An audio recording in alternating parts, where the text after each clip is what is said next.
I feel like John Lennon and Yoko Ono, that their love was part of their brand. I think it was sort of authentic. I don't think that I don't feel like John Lennon.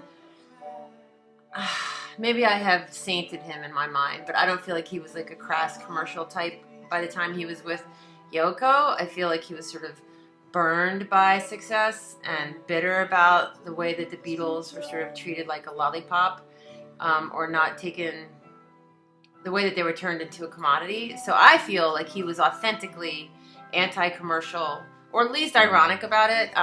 At the same time, I feel like John Lennon and Yoko Ono, I mean, give me a break. I watched an interview with them today. It was like Dick Cavett from 1971. And they were just so madly and passionately in love. And I feel like their platform was, we're so wildly in love with each other. We're going to take our love and spread it around the world, and it's going to become world peace. I mean, that maybe seems like a jaded view on them. It's hard to parse it out. It's confusing, whatever was going on with them.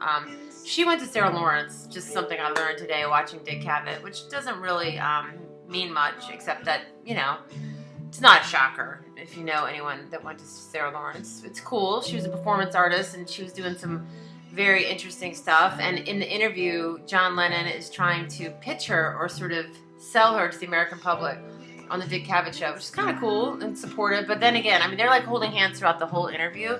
So that's how I'm going to segue. I mean, it's kind of weird that they're holding hands through the whole interview. It just seems like, I don't know. I mean, maybe that's the way that they related to each other. Facing Love Addiction by Pia Melody. What is love addiction? Funny you should ask. I wouldn't know. I mean, it's not like my therapist told me to buy this book or something. I mean, it's not like my therapist begged me to buy this book 3 years ago. I have a friend who is a love addict, and so all I really know is the way she describes it to me.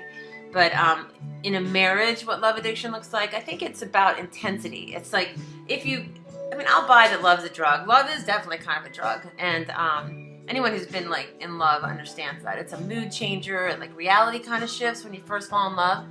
And I guess a love addict is someone who, like, you know, like any kind of addict that gets like kind of compulsive about it, or gets stuck on the high or the low, and like keeps like repeating behavior in order to get the high out of it or the low out of it, or both. And it becomes an addiction, you know. And I'm a little bit personally bored with the addiction metaphor. I mean, believe me, I've used it a lot and benefited from, like, well, if you have the addiction model, then you have the how to treat addiction model, which is very helpful. But I don't know exactly how effective it is in dealing with love addiction, especially in a marriage, according to my friend. I think it's tricky. So I think a lot of the focus is on shame reduction and inner child work, which I will talk about in a future installment. And why am I talking about this over a John Lennon Yoko Ono song? Well, this is a John Lennon song. Of course, he was killed, and so we never got to see their love mature. We never got to see their relationship age. When I first got engaged, I was 31, and my brother said, marriage is really hard. And I resented that because I was a downer. I was engaged. I didn't want to hear that marriage was hard. And I remember thinking, yeah, marriage is hard for you because you're an asshole. I don't even feel like I had ever had a fight with my husband at that point. I'm sure we had.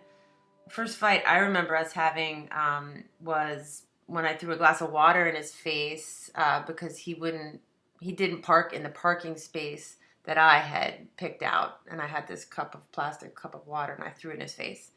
That was the first fight I remember. That's no place to end. Well, that's where I'm ending.